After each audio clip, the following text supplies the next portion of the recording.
Welcome to Off Panel.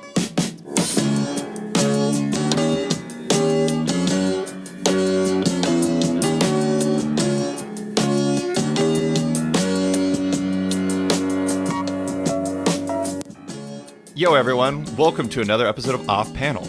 I'm your host, David Harper, and this week's guest is one I'm particularly excited to talk with. He's the cartoonist behind webcomics like Scary Go Round and Bad Machinery, and the Eisner Award-nominated writer of Giant Days at Boombox. It's John Allison. Thanks for coming on the show, John. Hi, David. Thanks for having me on. So, the reason I'm particularly excited, John, is because, well, I went onto your website, and I really wanted to talk to you about Giant Days. And I'd never read anything else you'd ever created before that. But I went on your site to contact you. I was like, I'm going to press the contact button in the top right corner. But instead of that, I ended up somehow reading 2 months of Bad Machinery before I even managed to click that button. So, very good. And anyways, now, even with like a new comic book day coming between now and then, I have like fresh new comics at the shop to read. I think I've read I'm in 2012 now. I'm time traveling through your comic.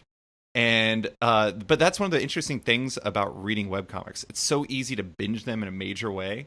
Is that something you hear quite often from readers? Do you find that your readers will spontaneously discover Bad Machinery or Scary Go Round or Bobbins and then just binge like an unbelievable amount? Yes, they do. They steam through loads. And that's been the case as long as I've had a big archive of comics. And, having done it for nearly 20 years at a page per weekday, it is a vast archive if people choose to read all of it. And they become very, very engaged with it very quickly. But the problem is that they'll read things and then they'll ask you questions. And I can't remember 95% of it. Now, I remember the broad thrust of the stories, but they'll quote lines at me. I'm like, oh, that's good. Who wrote that? I have no idea because it's so long ago. It's yesterday's newspaper, 8 years down the line. It's really hard to remember. And then I kept this sort of blank look on my face of panic. But it's wonderful. It's lovely when people will read it like that because it means that they've connected with it, and that's the most important thing. That is one of the interesting things about reading your comics on your actual website. Is when you're reading it, you have sometimes you'll occasionally have notes at the bottom of the strip where it says, oh, you may not remember this person. He appeared way back when. And I'm like, wait, I just read that earlier tonight. And then I'm like, wait, that was a year ago when you created it.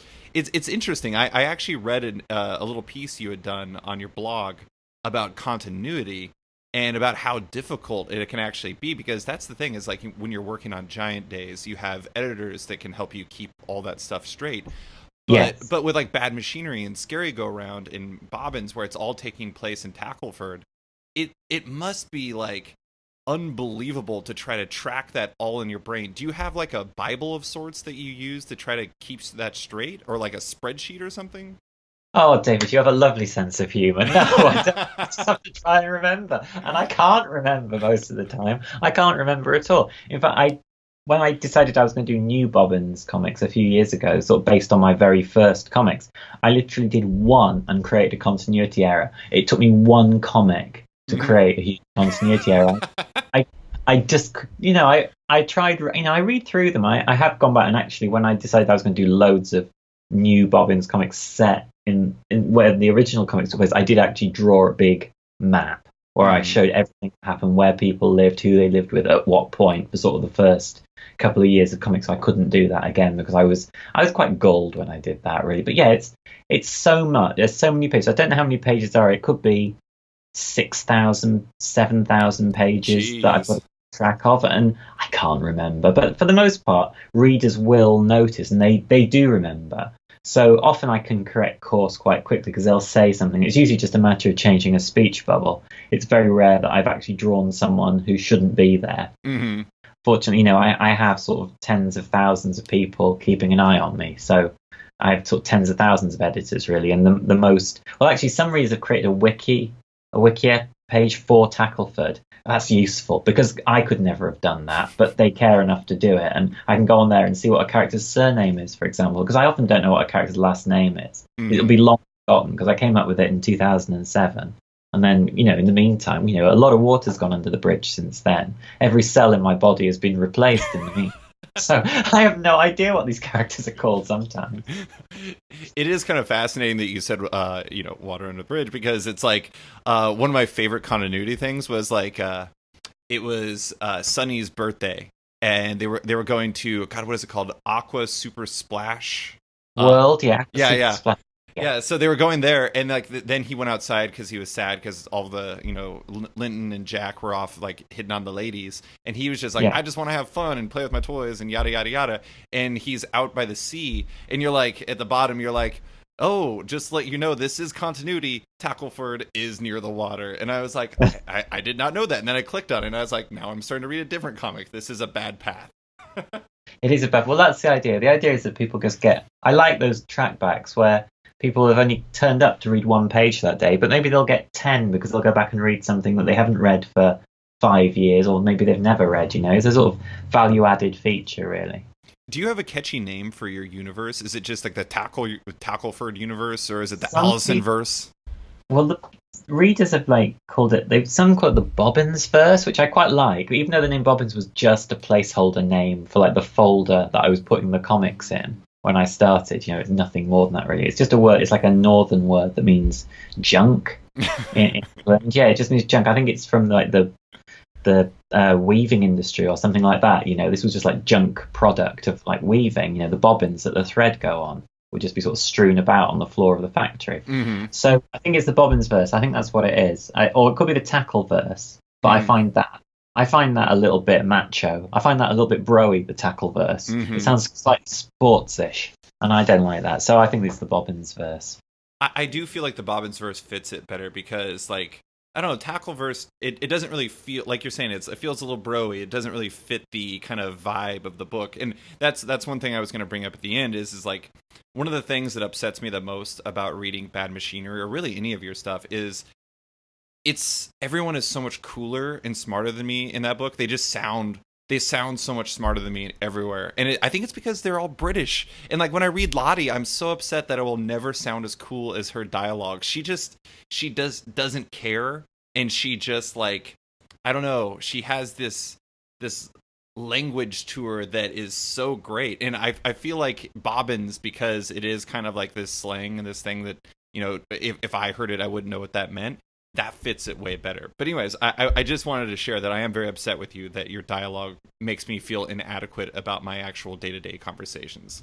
It makes me feel inadequate. I'm not that sharp in real life, believe me. When I'm in the supermarket and I've dropped something, I'm not spitting out all kinds of wild, sassy points to everyone thinks, oh no, he's actually really cool. No, I'm just a man chasing a jar of preserves around the checkout aisle. It's not conferred onto me, unfortunately. It's like the comeback. It's like when you walk down the street and something goes wrong and you want to say something to somebody, but they've already walked down the street. I'm simply able to deliver those comebacks on page, one after other. So, but I can't do it in real life. So it's like a completely useless latent superpower. It's hopeless. Have you ever read Scott Pilgrim? Of course.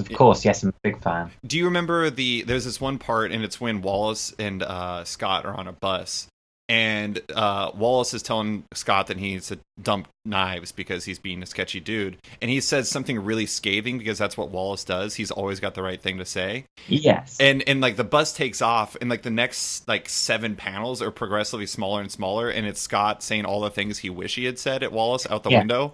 Anyways, that's kind of, it sounds like that's kind of your experience. You're more of the Scott type, but when you're writing, you're the Wallace type. Oh, exactly, of course, yes. That's the great power of being a writer. Every time you wanted a good comeback, you may not have had it to hand, but you have plenty of times fester on it. All that festering, that's where it all gets into the comic from. It's all the things you weren't able to say in real life. Mm-hmm. I want to bring one thing back to one of the things we were talking about earlier. I do think it's interesting how have you ever been on Wikipedia and you just fall down a rabbit hole, and next thing you know, you're reading about I don't know, nuclear fusion or something super random. You just keep clicking links in there. Oh, of course, yes. I've wound up in some great places. I learned about tax scam records the other day. That wasn't where I'd started, but which were records which were made just to be destroyed, LPs that were made to be destroyed. They're some of the rarest and most valuable records now, because there was a loophole in US tax law for 2 years. It was about tax losses on artistic things. So if someone made 5,000 records, print them at a certain cost, gave them a cover price, and then destroyed them all, they could claim back as tax, the Oh cover my price. God. Yeah, exactly. So like people were producing like thousands of records, destroy them, and then you get more money back in like as a tax write-off. So and that was part of like a Wikipedia chain where I was looking for something else altogether and just ended up down this rabbit hole of tax scams. Yeah, it was brilliant. I feel like your comics are that. Like, I feel like because, the nature of webcomics is like you can actually put links in there. Like we kind of talked about that before, but I feel like I've read a decent portion of Scary Go Round just because I've clicked on links that were in Bad Machinery, and it's kind of fascinating how that works. I mean, it's that I guess that's one continuity advantage you can have versus like a print comic is like when I'm reading, let's say I'm reading Uncanny X-Men number 266, and it says down in the bottom left corner, it's like, you may remember this guy from Uncanny X-Men number 231. And I'm like, I don't remember. But if I'm reading Bad Machinery, you're like, oh, you may remember Lottie's sister from this comic, and then you click the link and you're like, oh, she was in Scary Go Round before. That's awesome. That's it. Well, that's it exactly. And having grown up with that, you'd see like C. That was the first time a lot of British people saw the pound symbol used as a number because you don't see that here, but you'd see it C pound 231, and that's how you learned that it meant number, that it meant like issue number. Yeah. So I'm having grown up with that. It seems very natural to me to send people back to have a dig around. Yeah, it's really great. But so I want to take you all the way back to the beginning. Go through that kind of evolution of your work all in one question. I'm not going to. It sounds less intimidating and sprawling than that actually is. But for the majority of your time in comics, you've been writing and drawing your own webcomics before jumping into just writing Giant Days, which I'm sure kind of makes it an entirely different animal. Do you feel like all of like the the DIY stuff you've done, where you've been doing bobbins and you've been doing Scary Go Round and Bad Machinery and everything? Do you feel that handling everything yourself has informed your work to, I don't know, and how do you feel like that's kind of changed your approach on a more specific, more team-based work like Giant Days? I'm always really curious about things like that. Well, partly, I mean, I think if you've done everything yourself for a number of years, you become quite set in your ways, and it's very hard to delegate. So you become self-sufficient in lots of different areas, and then it's hard to let go. So on the one hand, for some people, that makes it very difficult for them to let go of anything. They micromanage everything when they go from being like a very they do everything themselves. I'm kind of the opposite way, where I will pretty much let the publisher, they'll show me the artwork, and although I pick the artists, and I help decide who draws it. Once they're drawing it, I kind of think like I wouldn't want anyone interfering with me doing what I'm doing, because I'm kind of hands off. If I see a drawing that I don't like, it takes a lot for me not to say let it stand, because it's not I would do it, because I can always see the opposing point of view. So if someone's done something a certain way, I wouldn't want anyone to interfere with me if I'd done something a certain way, unless it was really off. So it works that way, really. So I'm more hands off than you might expect, having done, because I have done everything myself. And in the end, really all it brings is you've got a skill set to recognize certain things that perhaps other people who are coming from a purely, entering the industry as work for hire, perhaps some spot things just because they've never had to deal with them, editing things. I've had to proof so many books myself, not always well, that I will spot things perhaps that other people wouldn't spot, or faster. I'll spot them faster. That's it, really. I think that's what it's given me. It's given me some extra skills just to pick things up quickly, but also it's made me someone who's willing to leave other people alone, because I like being left alone. I do think it's interesting. I could easily see, and I'm not saying this is obviously this isn't what you're doing, but like on one side you have the way you approached it, and I could see the other side being like a sort of megalomaniac who's like, I've controlled everything. I know the best for my books. I could see a good example of that is E.L. James, 50 Shades of Grey, who apparently is a nightmare on set. She wants to control every aspect of the film. She'll be like telling the director how to direct it, rewriting. I think they'd had Patrick Marber, he wrote Crash, Oscar-winning script, and like West End plays. He'd written the script for this film. E.L. James just steams in and destroys it because she has to have control of everything. And so you can go one way or the other, absolutely. Yeah, I think it's, when you're sort of responsible for the success of something, you either say all hands off or all hands on, and I'm just all hands off. One thing I want to talk to you about was about how like format can impact storytelling. Because I want to lead with a non-comic book example because we're both Twitter users, and I think one of the interesting things about Twitter is how the 140 character limit actually leads to some really interesting writing challenges. And I'm not saying that like using hashtags and things like that have made me a better writer, but I think in some ways having to adapt to I have a tendency of being verbose. I'm known for writing super long articles, so writing at 140 characters kind of changes my mentality a bit. And so when you started up at Giant Days at Boombox, you had to deal with like a theoretical page limit for the first time, like with Bad Machinery. Yes. Like one of my favorite jokes, which was super random, but I loved it, was you had God, who was it? I think it was Lottie kicked this dude to space at the beginning of one of the cases. And then at the it was the case of the lonely one. At the very end, he came back and Jack was like, where have you been? And he's like, everywhere. And he's covered with all this like regalia and everything like that. And it was just this funny joke that you just throw in there that might not work in print, but it works because in Bad Machinery, you can kind of just do your thing. So with Giant Days, you can still tell jokes by like that, but you probably have to be a bit more economical. How do you feel that the transition from, kind of your no restrictions, I do what I want, to a page limit has worked for you? And in some ways, do you feel like that's kind of led to some positive gains for your storytelling? I think it has. I mean, 22 pages, that was the shortest story I think I'd ever written. Mm-hmm. And so before I did Giant Days, I actually did 2 comics that were 22 pages long to kind of try it out because I wasn't sure that I could do it.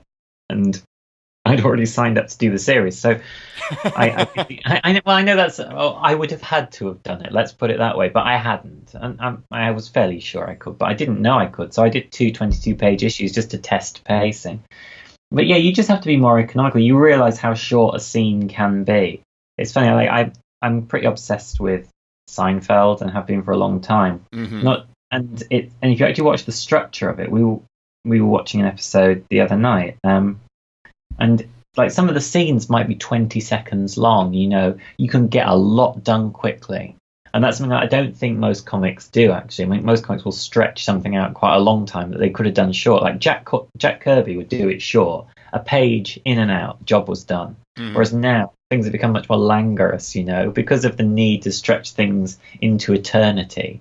Issues have become very long, or stories have become very long, and scenes are stretched right out. So I want to bring back something like Kirby Punch. Mm-hmm. And initially, I tried looking at like 9-panel grids and trying to do everything like the 60s, really. So obviously, there's very little between like Giant Days and like an old issue of Captain America from the 60s or something. Well, I'm trying to think of a good Kirby comic, Fantastic Four. There's not a lot in common, but I was trying to get some of that economy of storytelling into them so that you could get a whole issue in 22 pages. And I was surprised that I could actually do it and it worked. But I have good editors as well, and they'll spot when I've not given something enough or when I've given something too much. Mm-hmm.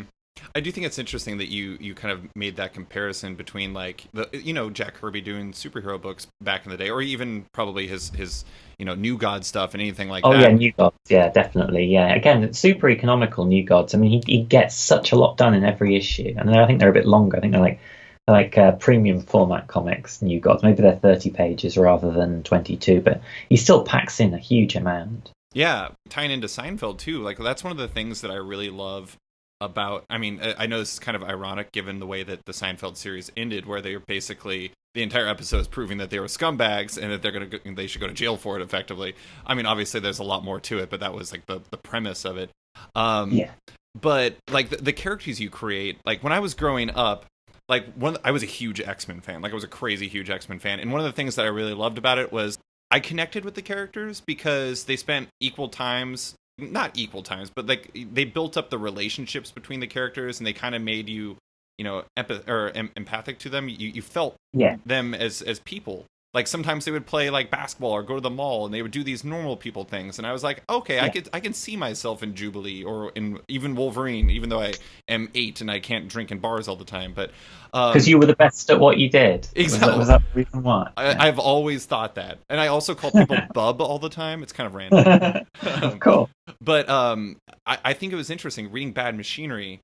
In the case of the Simple Soul, I cared like when the building at the end was on fire and the fox was in there and the troll was freaking out, I was like, I was frantically pressing the next screen because I'm like, I gotta know the fox is okay. This is so important to me. And like when I think about the X-Men these days, I don't really care. And I think part of it's in that decompressed storytelling you're talking about. It's not really, it's so plot oriented that I've kind of lost my feelings for the characters to a certain degree, which is, it's a huge transition from my youth. So for you, what makes, fostering a relationship between like readers and your characters such an important thing?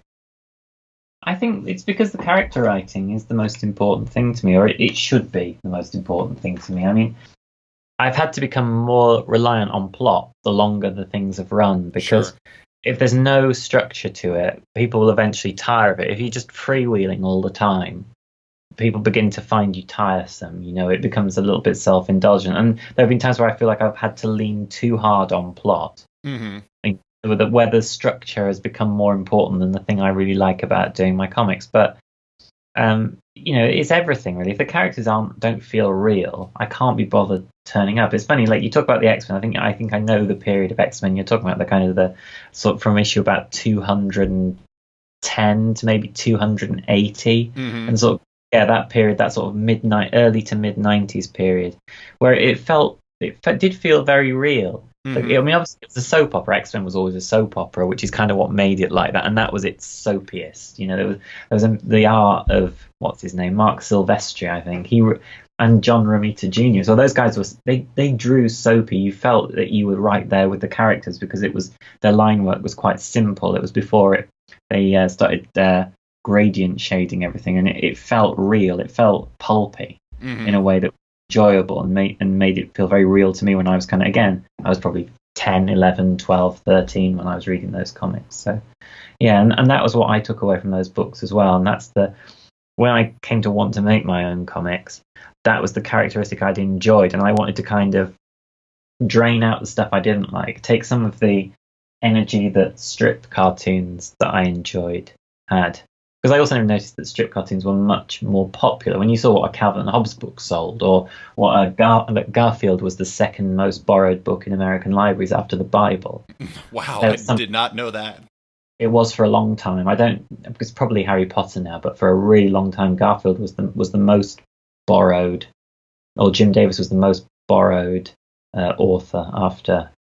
Oh, the big man, God. Yeah. the Bible guy. And so I kind of wanted to hybrid those two things, and I guess I kind of managed it. I guess it worked because it still works. The formula works. Yeah. So yeah, that was how I felt about character. Really, it was kind of from the same things that you liked, and also from strips, and just trying to take the best of everything. Yeah, I mean, that's actually what I grew up on, because I was one of those people who was fueling those library numbers for Jim Davis at the time. Mm-hmm. And I was a Calvin and Hobbes. My senior quote in high school was from Calvin and Hobbes, and I'm just like a lifer for that, and et cetera for the strips. But I also really loved Bloom County, even though I understood like 1% of the jokes, I think. Because sure, yeah. What does Lee Iacocca mean to like a 10-year-old? Jokes about Lee Iacocca and things like that. It means it means nothing, does it? But yet there was something very compelling about Bloom County, something very likable about that universe that made you want to be there. Yeah, it was so political, but at the same time, I still found Mary Kay Commandos to be very amusing, and I didn't know why.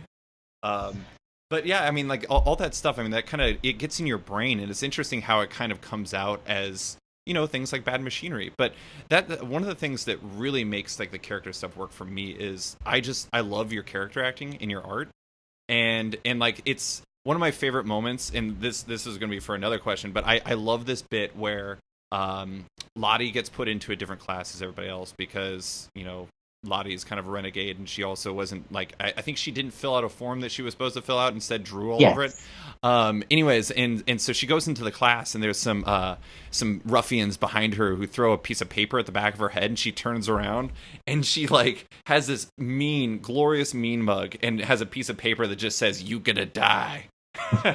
And it made me laugh, but in a weird way. Like, this probably says something about me that may seem untrue and also creepy, but I kind of related to that, like that kind of like just relentless badassness that's also like trapped inside of like a God. This makes me sound like I feel like I'm like the John Matrix from Commando or something like that, but like a super badass, like wrapped inside of like a bubbly package. Like she's like a very oddly relatable character, but it really works because of your art. And that's one thing I really like about Giant Days too, is having somebody like Lissa Treyman and having somebody like Max Aaron is such, like, you have incredible character actors who make the jokes work and who make you feel for the characters even when there isn't dialogue. But how fine is the line between making your characters feel alive with art and making and not making them seem like cartoons in a bad way, if that makes sense? Oh no, that's something that I'm conscious of all the time, and it's another thing where, as I say, I sort of take the hands off the wheel a little bit when it comes to Giant Days. You know, I trust those artists to do a good job, and it may not always be the way I would draw it, because my art's a lot stiller than they would draw. You know, there's a lot of arms waving around and things like that personally I would not do. But when they do it, it works. If I did it, it wouldn't work. You know, someone like that, if they do it, it's part of their style. It's part of their acting. And so, yeah, I'm sorry, I'm digressing a little bit because I think I'm just a little bit off the point. But no, it's fine. I love the off the point stuff. No, it's what I think what I'm trying to say is that it's a critical issue, because if you go too far, it becomes mugging. You know when you watch something on TV, like a bad sitcom, there's canned laughter and everyone's just mugging and the laughs aren't real. If you get too far into just antics, loopy antics, it doesn't work. It doesn't feel emotionally real. If people can fall over and not hurt themselves, then it's not real. And at that point, the emotional kind of truth of it is lost. It doesn't matter what you write, because it's just, it's a cartoon universe where no damage can be done to anybody, I think. So that's what I'm always keen to avoid. But I think, by and large, we all three of us avoid it just sometimes. This is I have to ask, this is a Seinfeld connection, but what do you think of the episode where Jerry and Kramer switch apartments because the Kenny Rogers Roadster is signed? Oh, well, this is one of the later episodes, isn't it? This is once Jerry's just in charge of the show, I think, and it just becomes much more cartoony. Yeah, exactly. And a lot of people don't like those episodes, but I actually do. I really like the Seinfeld. I consider them like a victory lap where Seinfeld can do whatever he wants, and he really leans on the sort of 60s things, like closer to, because obviously Larry David loves like Bilko and things, but he leans on sort of nuttier shows from the 60s at that point. And I because there's so much before, I enjoy that stuff. And when he comes out and he's Kramer and he's on no sleep, I really like that. Although I could see why people who prefer like the early stuff would go like, this is a complete destruction of everything we enjoy about Seinfeld. And I absolutely understand that too. But I think both things can coexist. I think there's space to be done. Like in Giant Days, I did especially the earlier issues. I think the first 5 issues deal with some quite serious subjects. And then there's the 6th issue, which I thought was going to be the last. So that's just like a romp. Because I thought, well, I've got to have at least one romp. But then they ended it. So then the next 6 issues, I sort of explored, again, some serious themes and then some strange. And then the 6 issues after that, I really didn't know if we would get past that, because that would take you out to the end of the first year of college. So I did like my Seinfeld victory lap stories. So there's one where there are some really loopy stories there. And then after I'd done that, I thought, well, I can't go loopier. I have to now dial it back. So I thought, right, it's time to get real again, guys. Hey, it's time to get real. I sat down with myself, gave myself a good talking to, and kind of dialed back those sorts of things. Because I looked back at the first issues and thought, I didn't think that those issues, those crazy issues, like where they did a film competition and things like that, were bad. But I thought, this is as far in this direction as you can go before you start bicycling off into space like E.T. And Gilligan's Island season 3, where the modus operandi becomes guest stars and dream sequences. We can't have that. So I kind of had to bring things back down to earth again. Yeah, no, in the Seinfeld thing, I just think it's really, like, I actually like that Kenny Rogers Roasters episode, and I like the later ones too, because they are really absurd. But it is kind of interesting. It's kind of like the difference between the character acting, because it's like, while I appreciate both of them, like it does feel kind of foreign when you compare it to like other episodes, like I don't know, like The Contest, for example. Like sure, yeah, and there's a smallness and a quietness even when it's broad early on. But those later episodes, there's big comic performances, I mean, and they get bigger. They get what go from comic moments like whole issues where there's running around, Newman's just like legging it around the place. It just gets very silly, but I think that's fine. I like that. I like broad things. Well, and I like the fact that you can actually kind of marry like the small stuff with like the broad stuff, because I just finished the case that involves not to spoil anything, but the Selkies. And and like that, obviously, like that's not something that happens in reality. I don't think so. Maybe in England things are very much different. Very different here. Oh my! You guys have Selkies? This place is crazy. But reading that, and like it's built quite a bit on like Sunny going through some stuff, and it's interesting reading that and combining like the very personal thing with the kind of absurd thing. It's like you kind of have your cake and you eat it too.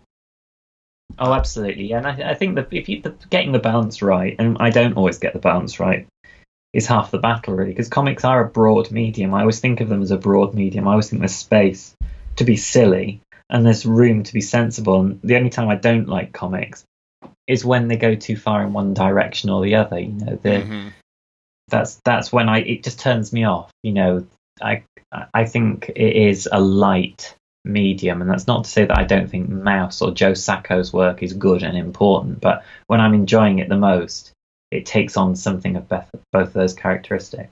Yeah, well, that's one thing I've say about books like what you're doing, or like obviously it's not the same, but you read like Hark a Vagrant by Kate Beaton, and like the thing I really appreciate about those comics is like there's definitely like experiences beyond like Kate Beaton. I've learned like a crazy amount about history through. It's like it's wild. Sure, yeah, and like your stuff, like there's like real emotional journeys, but at the same time, like I appreciate that they make me smile. And that's something that is, I think, kind of underrated in comics sometimes. Like, just enjoying what you're experiencing. It doesn't, the soap opera is good sometimes, but you kind of have to, there has to be some good to make the bad worth it, I guess. Oh, of course, yeah. I don't believe in producing work where you don't increase the greater sum of human happiness in some way. Because it just feels deadening, I try to steer clear of melodrama for that reason, because it's really easy. It's really easy to write melodrama. It's really easy to write a story and kill the puppy at the end, Yeah. But anyone can do that. Anyone can do that. There's no trick to doing something brutal, because any of us can picture something brutal, write it down, draw it if needs be. But I think to actually hold the balance and to actually just, make something that feels a bit realer, I think that's really important. I think if you can do that, it's half the battle, really. I do have to give you a lot of credit for Giant Days, just because a lot of times, you watch like a story, or you read a story, or you watch a story about college, and it's just like, people are talking about how it was the greatest time in their life and stuff like that. And don't get me wrong, I loved college, but it can really suck sometimes. And like, not that I specifically related to Daisy's birthday issue, but like things like that happen, and like you don't really sugarcoat it. It's still, there's a lot of fun stuff that's happening in it, but it's really easy to feel isolated or lost or even worse. And do you feel like it was more important to ground that book in reality more so than something like Bad Machinery? It's funny. I when I started, I did the 3 issues, like the 3 indie issues that I did myself and drew myself of Giant Days over the course of a few years. And when it started, it was very much like Scary Garante in the first issue, which leans a bit too heavily, I think, on Scott Pilgrim. There's like some big fights, some text captions over things. I was profoundly influenced by reading Scott Pilgrim when I look back at that, but that still very much leans on magical realism and things like that. And the other 2 issues, which were a few years later, the second one is the first one where I think I actually tackle the kind of what Giant Days became, and the third one again leans a bit on the magical realism, just because it was easy to do. But when I came to do it for Boom, I knew that the second issue was the one where I got into the heart of the thing, and this was the way it had to go, and that there could be no more, no glowing eyes attached to something that was really glowing eyes, not just someone imagining it. I realized at that point that the emotional realism was kind of the most important thing. And I credit my editor Jasmine, because often I'll do an issue and she'll spot where I haven't picked up like the emotional undertow of the issue, perhaps in the way that I should have done. And there'll be a page where I've written some daft nonsense. and about someone speculating about the size of a snake or something. God knows, just madness. And she'll say, "Well, do you want to like punch up, draw this out?" And I'm like, "Well, yes, of course I should. What a fool I've been." And then I go away and do my corrections like a good schoolboy. Are you ready for some speculating about some daft nonsense right now? Oh, sure, why not? Okay, so at one point in Bad Machinery, Shauna is reading Architectural Digest with an AutoCAD ad on the back. And Yes. later, in another case, she meets Corky's mom, who she talks to about architects like Daniel Libeskind and Frank Gehry. Yeah. And so that actually, my wife is an architect, which led me to have a 20-minute conversation with her about the difference between Daniel Libeskind and Frank Gehry, and like her personal preference for Libeskind, which was it was interesting. I learned a lot about architecture that way. But I have to ask, like, I know it easily could just be this characteristic you imbued into Shauna, but do you have some sort of architectural background? It just seemed like very specific. Like, my wife was like, "I can't believe there's an AutoCAD ad on the back," and I was like, "I know." I am interested. My half my problem is that because I'm always working, I don't have enough time to kind of educate myself about things. And often doing things through the comic is the way to do the reading, Like, I'm very interested in modernism and brutalism and Frank Lloyd Wright and Le Corbusier and people like that. I am interested in architecture. I spend a lot of time drawing buildings. Mm-hmm. I mean, I spend a lot of time, and even though I don't draw them that well, in my perspective, I'm not going to win any medals. They ain't going to nominate me for an Eisner Award for perspective, believe me. But I am genuinely interested in buildings, and I've drawn a lot of them over the years. And the more you look at, and Google image search is a great asset, you develop a taste. I was always brutalism was the great sort of concrete pockmark on Britain because of all the buildings that were built post-war. Brutalism is a kind of is the concrete squares, very simple forms, and there are a lot of bad buildings built in that form. Mm-hmm. But also, I kind of, because it was the like where my dad worked was a brutalist building, and the town hall in Sheffield where I went to university was a very famous brutalist building. And I had an affection for them. And when I looked, I didn't even know what this was called. And when I learned what it was called, the name captivated me so much that I went and read about it. And I started learning about modernism and architects and things like that. And it's a layman's knowledge of these things. But I can't help, this is the world all around us. And I have to draw it all the time. I can't help but be fascinated by it. Oh, that makes total sense. I mean, I'm not saying it's the same thing that's going to happen with the cars or something like that, because people have to draw cars all the time. I think artists hate drawing cars. I think that's a thing.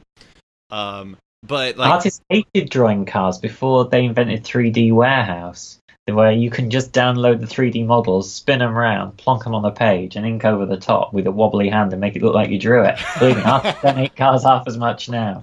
That's really sorted out the men from the boys. Yeah. But with buildings, though, I mean, it's like, when you're making Tackleford, you don't want to just have like samey looking buildings over and over and over. You want to have life to it. You want to have, there has to be some sort of vitality and reality to it, because even, Anchorage, Alaska is not exactly the most amazing architectural like landscape. It's it's brutalist in a lot of ways as well.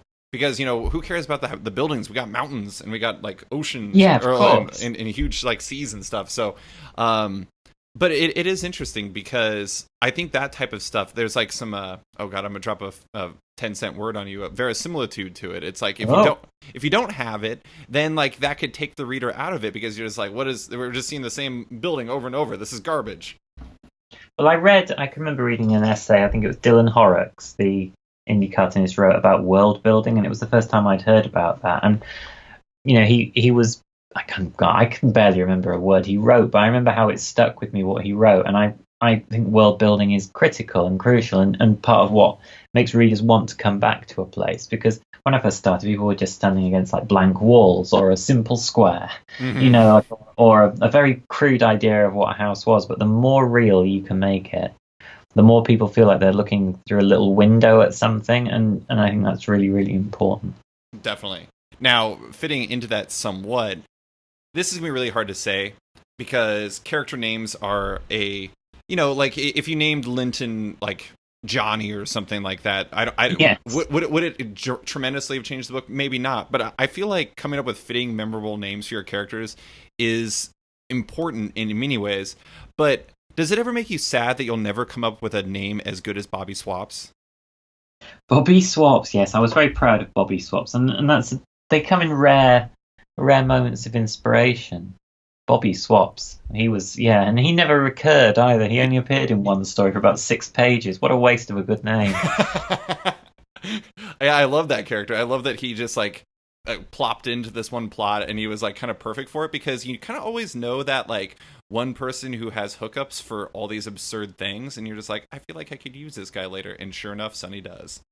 Yeah, that's right. Well, maybe I should bring Bobby Swaps back. Sometimes it only takes someone reminding me of a character's name for them to get another run at glory. Oh, I support the return of Bobby Swaps. I mean, who knows what he has underneath that coat these days? Well, he's only 1 year older than the boys in the comics, so he can be in stories right up until like the year before they leave school. Mm-hmm. So, like everyone has a use-by date in Bad Machine. Like his sister and her friends have now left school, and it's never acknowledged, but they just can't be in it anymore, really. Mm-hmm. He's still on the slate, he can come back anytime. No, I fully support his return. But so humor is an easy thing to say you want to bring to a story, and it's a much more difficult one to actually make happen. Like, I don't know, like I see sometimes people are like, I wish comics were funnier. Like, I don't think you can just throw in like a comedic scene of in between Wolverine like cutting people in half or something with his sword or his swords, his claws. That would just feel very weird. But all of your work is really funny, and it never really feels forced. And I really appreciate that. Like one thing I really loved, just tying into something that I recently read, was in the case of The Fire Inside, there's this amazing Grapevine comic where everyone gets the swimming competition wrong, and it ends with like a priest coming saying like you can't have a singing competition. Yes, I think I can remember that comic because I felt like I'd really pushed the fabric of what I could actually get onto one page. It gets quite small by then. The panels are very small. Yeah, it really does. But I mean, like that stuff. I mean, that's great. It reminds me of. Have you ever seen Johnny Dangerously? No, I haven't. Okay, no. It's this like really weird like 80s movie that's about.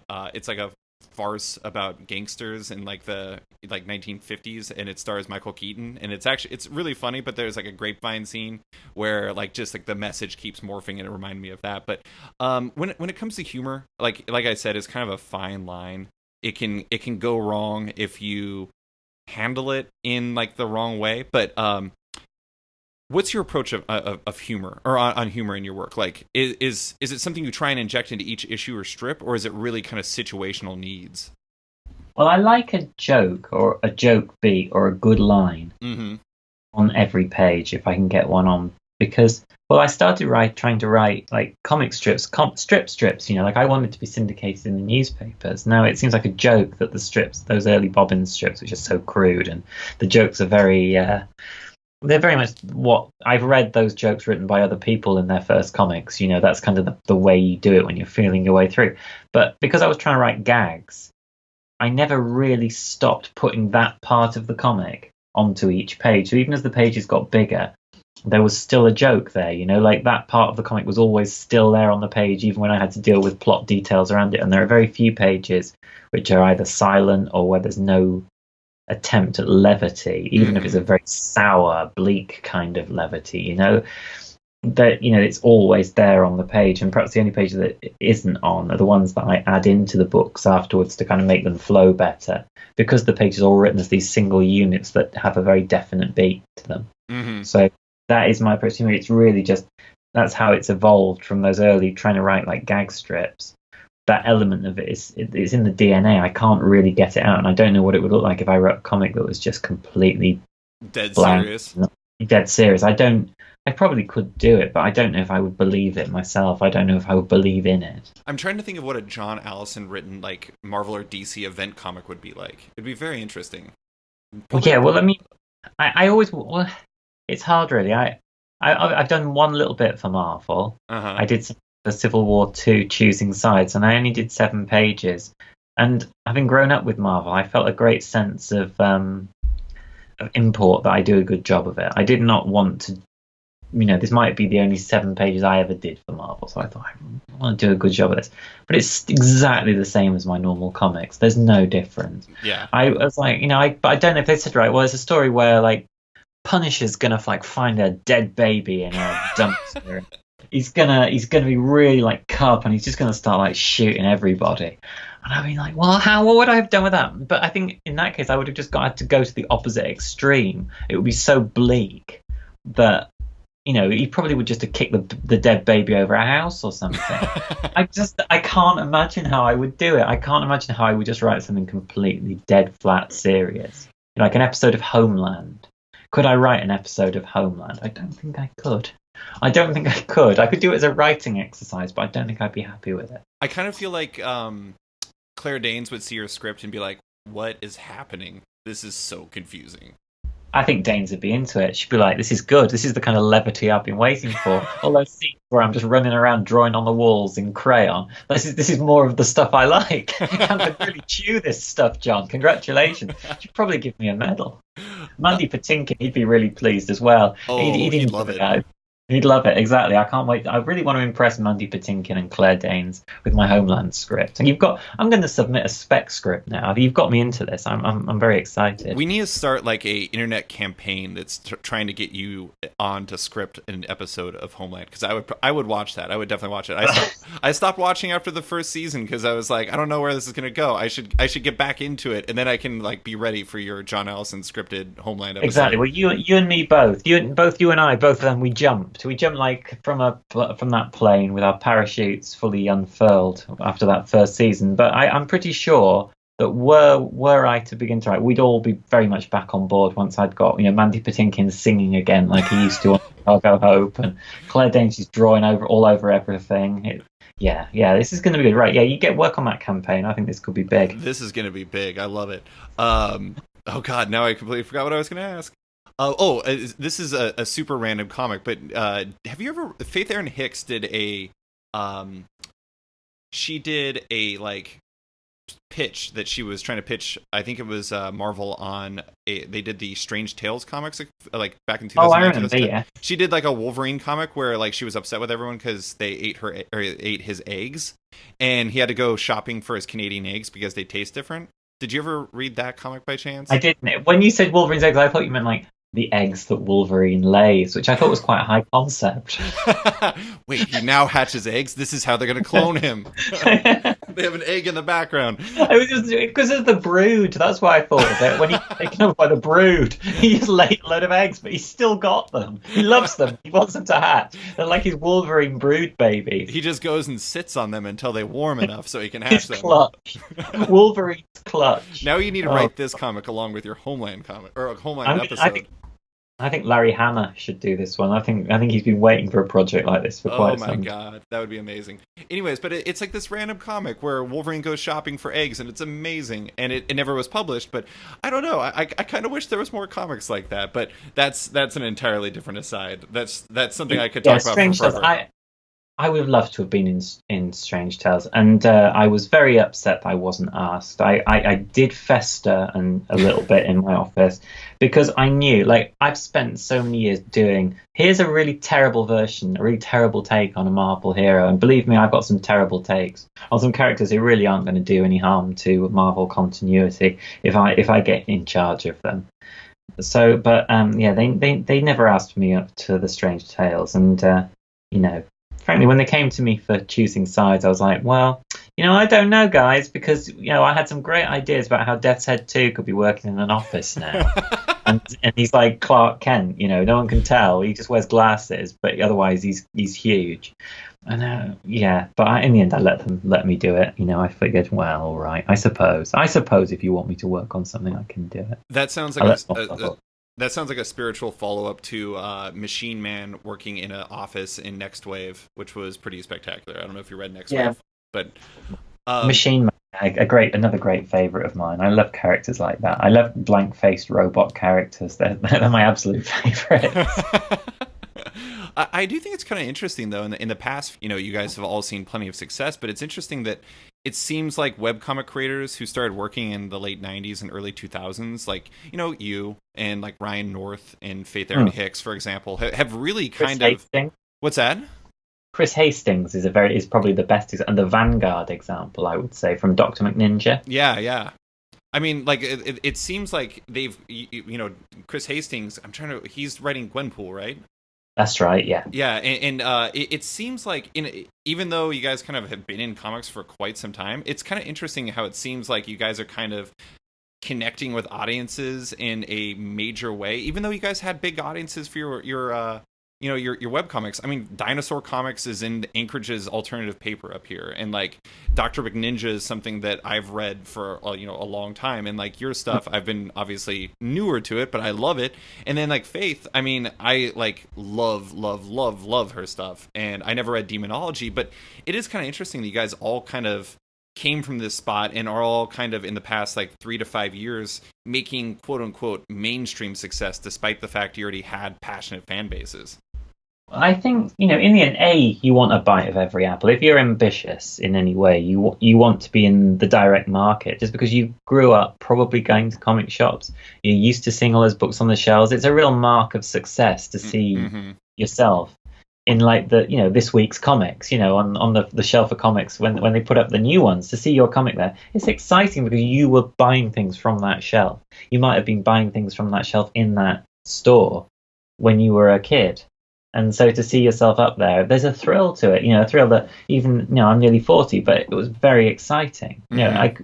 Genuinely exciting to see my books in comic shops. And also, webcomics have not benefited from the existence of social media. This is something I don't think many people talk about this, but webcomics were a great office time waster. But now people are on Facebook wasting their time arguing with their uncle about Donald Trump. There's no time for comics now, my friend, because I'm very busy arguing with my racist uncle. Not me. I don't have a racist uncle. I don't have any uncles. I'm safe. But safe from uncles. Safe from uncles, yes, safe from uncles. But that's it, really. Social media has taken a lot of that time wasting wind out of the big webcomics sale. So you have to look outside as well for other opportunities. I would have loved just to have done webcomics for the rest of my life. But while my audience is healthy, and it's certainly like the readers who really love my work, a lot of them have been around for, most of the run, and I continue to add new ones. A lot of that kind of slightly less invested audience who just kind of read loads of webcomics, read 40 webcomics a day for something to do at work or at college because they were just messing around. So a lot of those people have kind of gone. Yeah. And so you kind of do have to look outside. And I think comics is looking to, that's something else where, they're not sure. Their audience is kind of ossifying a little bit, like the older readers especially. So, they're kind of looking to introduce new voices. And I think there are a lot of well-developed voices, people like Faith and Brian and Chris in webcomics, where people have done their apprenticeship, they've done 10, 15 years worth of work. They can turn up and do a job on day one. They don't need a lot of editing. You can pretty much point them at something, tell them to go, and they'll turn it out. And they're used to turning stuff out every day. Right.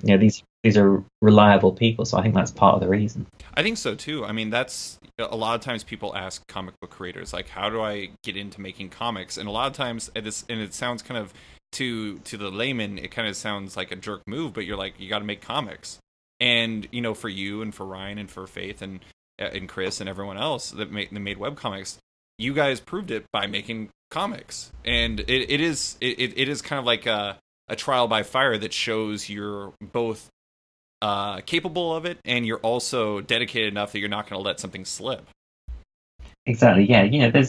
I think those are people you can point to. I mean, I think all the people, or a lot of the people that I like who've emerged, you can tell they've produced a body of work. So Andrew McLean, you had him on recently, didn't you? Yeah, I did. Headlopper. That's a guy who A, loves comics, B, has produced some really phenomenal self-published work before he's been picked up. Well, it's Image, isn't it? Image who've done Headlopper, but I think, he's done a few things at different places, Apocalyptica and things like that. Or Michael, I must say, is right, Fife, the guy who does Cobra. That's someone who loves comics, who spent years like honing a very individual style that's very much outside mainstream comics, doing his own stuff. And now, you started to see him doing covers on Marvel books. Tom Scioli, as well. And these very distinctive voices who've started to break into the mainstream. It is really interesting to see that, yeah. this all ties back to one thing I wanted to ask. I've ran websites in some capacity for 7 years now, whether co-running them or running them myself. And I also work day to day. My job is at an advertising agency where I'm an online media strategist, which is a fancy term for saying I do advertising on the internet and on social media. So, like, I understand that the internet has changed significantly in recent years, and it's gotten really hard for any type of site to monetize. And I'm curious, is that part of the reason? You know, you were talking about how it's kind of gotten tougher because the social media has kind of replaced that. Has that made it more difficult, do you think, for webcomics to almost be viable these days? Or do you think it's still, like, there's a place out there because people like The Oatmeal or, like, Cyanide and Happiness and stuff like that have found success? I think if you were starting in webcomics now, I think you would find it very hard to make money the way we did when I started. When I came up and was able to quit my job kind of maybe 2003, there was very little webcomic merchandise. There were not as many people doing webcomics full stop, so the audience wasn't spread over such a vast range of titles. I think the standard, for the most part, was slightly lower, which meant that someone who was still learning their craft could become noticed more quickly because you weren't competing against people like, say, Paranatural or a comic like that, which just looks beautifully drawn, in people who had or Mary Cage or someone like that, amazing skills. You weren't competing, with the exception of the guy who draws Sinfest, Tatsuya Ishida. There wasn't anybody who was like lightning in a bottle good, where you looked and went, how the hell do they draw? How do they have such skill? It was a pro amateur field, if that makes sense. Yeah, totally. You had you were able to kind of make your bones quite easily. So now it is hard to monetize. Because the merchandise kind of got saturated. We used to sell a lot of printed T-shirts, like hilarious T-shirts, But that you used to go to an indie show, go see a band, everybody had like a printed T-shirt on with some hilarious mottos. And I can remember going to the All Tomorrow's Parties Festival, and I was able to count the number of shirts of mine that people were wearing at it. Boy, was that good for my ego. Oh man, what a weekend that was. But people don't buy them now, that has passed. The era of the printed T-shirt has for the most part passed, and so that was a big part of our income, of something that really had nothing to do with comics, but it was something you could do. If you were able to write gags, you could make the T-shirts. You could do funny prints. But as each kind of merchandise item got saturated, then, and other people entered the field as well who perhaps were from outside comics, that wasn't really a way to make money. Then advertising, that's another way where ad blockers have kind of eaten into that as well. You really do need to look outside your webcomic for some of your income, because unless you have that vast kind of questionable content style blanket audience, you aren't going to be able to run a car, rent a home, take your special somebody out for dinner, feed your kids. If you've got kids, you're not going to be able to do that off the back of a webcomic unless you are very, very, very proficient or very, very, very lucky. Right. Or both. Yeah, no, I mean, it's like, it seems like a lot of the ad revenue has kind of been, because it's become limited, has started pushing towards things like Patreon or even other like crowdsourcing efforts. Yes, and Patreon has really worked for some people, and I think it favors certain creators. It favors creators who have audiences who are very, very invested, or creators who are very personally appealing, and also people who don't mind saying, having a number that says how much money they earn on a website, which I think is actually a little bit unnerving, and I'm not sure how good that is for people. Yeah, as unnerving. I don't want to ever use Patreon because for that reason, I don't want people to have a cash value on what I am capable of generating next to other people. I'd prefer never to do that. It feels too raw to me to do that. I feel really weird about it. Like, some people have suggested to me that I do that because I've been doing this for a long time and I've not exactly made a lot of money off of it. And I've spent a lot of money. I mean, running a podcast, you have to pay for hosting and things like that. Oh, sure. But it is kind of interesting because there's just something. I'm not saying other people shouldn't do Patreon. I've always just kind of felt oddly icky about it, and it's kind of, I think it's kind of what you're talking about to a certain degree. But I think it's funny that you mentioned merch and like how it's kind of less prevalent. Not saying that I am a bellwether for these types of things, but I am currently wearing an Oni Press shirt while we're talking. So I am wearing merch. I'm a merch man. That's it. You're a walking billboard. You're doing God's work. I'm very pleased to hear. Also, my publisher. So what? Yeah, Thank you. exactly. Well, I figured it was fitting symmetry, and like I know James Lucas Jones and Charlie Chu always want me to be touting them in Alaska. So here I go. Here I come, Alaska. I got my Oni Press shirt on. Although it's a shirt that emulates the look of the Portland Trailblazers, and every time I wear it, people are like, "Yeah, Trailblazers, woo!" And I'm like, Well, that's good. That's good. Because you've tricked them. They've started to associate the pleasure of seeing the Only Press logo with the Portland Trailblazers. So it's a subtle nudge. I believe they call it a nudge in politics. Yeah, they're coming in the back door. Direction. Yeah, exactly. Yeah. Okay, so I just have one last question for you, and it's I wanted to ask about the experience of adapting Bad Machinery into print, because I'm reading it, as I'm reading it, some are like 2 rows high for panels, some are 1 row high, some go much longer. Like there was I'm not that it was necessarily specifically related to Bad Machinery, but Erin Winters had 2 comics that were about her time in hell, and that were much taller. So I, as I was reading it, I was like, how did you adapt this into print? Because like the format is kind of a little all over the place. Like, what complications arise as you were bringing that to life in print at Oni? This is all smoke. It's all smoke and mirrors, really, because Bad Machinery was developed. I came up with it when I finished Scary Go Round. I wanted to do a series. And I wanted to sell it to a publisher. It was as simple as that. I figured I wanted a book series, and so I designed it as a sort of landscape series. Now, when it's half a page, when I write the page, I write it so it's 2 halves of a whole. It's like 2 strips, but they're both taking place in the same location. So when you put them together, it's just one firecracker page full of funnies. And then sometimes when there is the odd single, when it's evolved as I've been doing the books, because I do new pages for each of the books. Like they run a little short for how many I'm meant to deliver. So there might only be like 103, 104 pages of the webcomic, but they want 112 to 120 for the story. So I just, there are scenes where the beat between a day means I don't have to do a page where they're just walking from school to somewhere. But when you see it in a book, it's like, oh, on this page they're here, on this page they're here. So I often have to do transitions when it's particularly jarring, if it's not the end of a chapter. So sometimes they'll be like, I'll have done a half page, and I wouldn't have done that at the start, but now there'll just be one that doesn't have a second half. But then I can use that for my transition. That half a page I can just fill in. I'll just do something new, be it a long wide panel without a joke, or an extra little interaction that maybe lends a little bit of extra depth to something that's gone on before. Because I do the books. Perhaps I'm working on a book now which is from a story that I published in 2013. So that's 3 years. I mean, that creates its own problems again, because it's hard. In 3 years your art changes a lot. If you're drawing every day, you can't help it. And also you can see so many mistakes when you look at 3-year-old work, just in like wet pupils and eyes and like shapes of faces and things that you fixed, or little drifts in your art that occur all the time.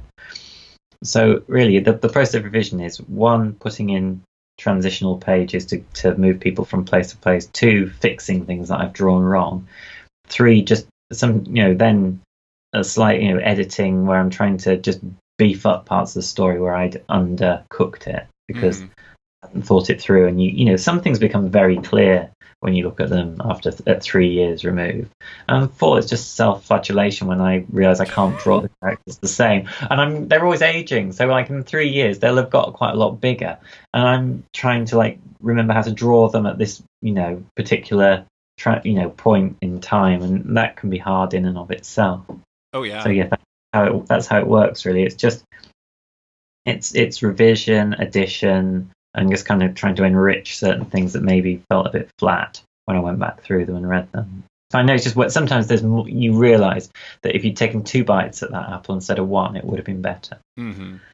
Well, I'm very excited to go and get the print editions, because I read that there are extra comics in there, right? There's like other ones that you put in, like you were saying, to kind of fill out some spots that you felt like was a little light, perhaps. Oh, sure, because like when I'm doing them as on the web, there's no process of revision at all. I have like a skeletal plot structure, and then I sort of block it out page by page. I just do them in blocks of 4, and I'm slowly but surely the plot advances ahead of where I am. So by the time I'm a couple of months from the end, I know what all strips are meant to be about by the time I get to the end. But I've still got to draw them, still got to write the jokes. It doesn't always work, but there's no room for revision because I don't know it didn't work until I do. Whereas when you look at them as a book, yeah, there's often room for more. So like the second story, for example, I think was quite undernourished because they're hard to write. I'm not the master of like the 6-month long arc. I recognize there's always room for revision when I come back to them. So like the second story, I think there were 30 extra pages that I had to put into it to make it feel beefy, make it feel like it was a proper story rather than, something that was just sort of light and silly. I had to give it a bit of extra weight. And then they've all taken something to, like the 7th story, for example, the boys aren't in it. They aren't in it. It was a time travel story, and time travel is inherently complicated. The pages I made double the height that they normally are, and then there still wasn't room for the boys. So when I came to see the extra pages for that, I showed why you didn't see them, because they're all just going through puberty and they've just become useless and ineffective. And slowly but surely they all just like degenerate. So they start solving the mystery, and you think they're going to do it when I've come to do the book, but then you see that they're just wrecked by about a third of the way through the book. They can't do anything. They're hopeless. They're just like shoving each other and like poking fun at each other, growing like very faint moustaches. That sounds very scary realistic. Yeah, well, that was going to be a whole story. I had a story that was called what was it going to be called? The Case of the Beast Within, but it was too scatological and too rude. Yeah. And it's like teenage boys are disgusting, and becoming a teenager is disgusting. And everything I wrote, when I looked at it, I was like, I can't put it up like this. People are gonna I don't think we could get it into bookstores if I write it real. And B, it's not actually that pleasant, to be honest with you. So I just took the best of the ideas from that when I came to do this book. And put those ideas back in very the mildest of them, really, because I say it was grim, it was gross. The Beast Within was too beastly. It was far too beastly. That beast can never be released. I do think it's funny that you kind of touched on that with, I mean, not like the scatological stuff, but in The Fire Inside, there's that's one thing about teenage boys is they are jerks. They are pretty awful, and Linton and Jack are both really jerky to Sunny, and they just disappear for the entire arc because they're not necessary, and also because it makes sense that Sunny would be like, I'm over you guys for a while, we're gonna have some space. Exactly. That's what it's like when you're a kid. You fall out with people, and like even friends, they're like really tight friends, and they've been friends for a really long time, and I don't ever want their friendship to collapse.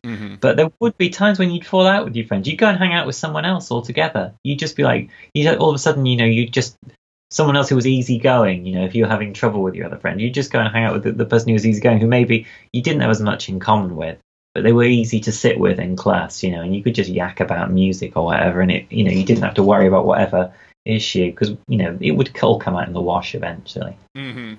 I think it's really interesting that I've talked to a lot of artists, I've talked to a lot of writers, et cetera, and a lot of times people in comics don't really want to go back and look at their earlier work, and it seems like you've had to go back not just to like look at it, but to reassess it to make sure it's working in the way you want it to work. And I think that's interesting that you have to go back and do that, because it's, I don't know, I mean, it's such an atypical experience, and it's such a in opposition of the way that other people normally prefer to work. I'm not saying that you actually really like going back and having to relearn how to draw Jack as a 13-year-old or something like that, but it's a fascinating place to be as a creator, I imagine. Oh yeah, it is. It's like it feels like a living kind of relationship with my work. I sometimes think people think that I hate being stuck doing the bobbins first, but I'm actually not, because you can do something completely different within it, or you can go back and revisit something and have fun with it again, or you can go back and just look at what your motivation was at a certain point and get stories out of it, real material. And it doesn't always work when you go back and look at things, but it is a living relationship with a body of work that I say that the person who wrote those early comics is as alien to me as a stranger now, apart from the fact I know how they lived their life and who they are. But the motivations have changed, and my motivations are very different to what they were when I was 23. And so to reapproach the work and try and see where I am in it, is interesting to me. And it starts to sound very arty and conceptual at that point, when really all I'm doing is just writing jokes and telling stories. But I enjoy reassessing the past like that and reprocessing it and seeing what it means now. I think there's something very satisfying about it, and it is solipsistic. There's another 10-cent word. It is solipsistic to assess yourself like that, but it feels like a different person. And I think Giant Days is kind of a conversation with myself in the past. When I was at university, I was confused, and there were times when I was really happy, and there were times when I was really down and felt very isolated. Mm-hmm. And those times could often happen in the same week. And to have that conversation kind of with myself then, it feels like it's not just a conversation with myself, because it's a conversation with any reader who picks up, someone who's sitting at home, picks up the book, is at college and feels isolated. And wonders, is this right? Is how I'm feeling right? Is it, when the wheels come off, is that normal? And I just kind of want to say to them in the same way I'd want to say to myself when I was 19 or 20 and I had problems with some gal and things felt, hopeless in a way that now seems ludicrous. So that's fine. That's absolutely what should happen. Mm-hmm. Yeah, so that's how I see it. Really. That sort of personal continuum. If you can do it in a way that appeals to other people, then I think that's work that works. Well, I'm looking forward to going back and reading the print editions, because I'm going to order those. Although I have to give you, this is the last thing I'm going to say, I have to give you extreme credit, because every once in a while I'll read a comic and it's like I almost feel compelled to keep reading it. I have this urgency to it. And the last comic that had me as bad as Bad Machinery has me was 20th Century Boys by Naoki Urasawa. It's a manga series, and I had an emotional need to continue reading that comic, which was tough because they don't sell a lot of manga up here in Alaska, so I had to track it down through Amazon and my library and et cetera, et cetera. But anyways, so I love your work, and I really appreciate you taking the time to chat with me. Oh, it's my pleasure. Thank you. Thank you for asking me. Thanks for listening to this week's episode of Off Panel with cartoonist John Allison. You can find him on Twitter at @badmachinery, and his work in Giant Days at Boombox, and his webcomics like Bad Machinery, Scary Go Round, and Bobbins on his site at scaryGoRound.com. Don't forget to like the show on Facebook at /sketched, that's SKTCHD, follow it on Twitter at @sketchcomic, or follow me at @SlicedFriedGold. Want more from Off Panel? Subscribe on iTunes or Stitcher, and give the show a rating and review while you're at it. Also, my comics-adjacent newsletter called The Crossover is in the middle of its first season. Make sure to subscribe at bit.ly/The Crossover Newsletter if you want more writing from me. A quick thanks to the band Wolfpack, whose excellent track Outro from their album Volmilch opens and closes the show now. Give them a listen, as they're totally rad. Thanks for listening, and tune in next week for a new episode.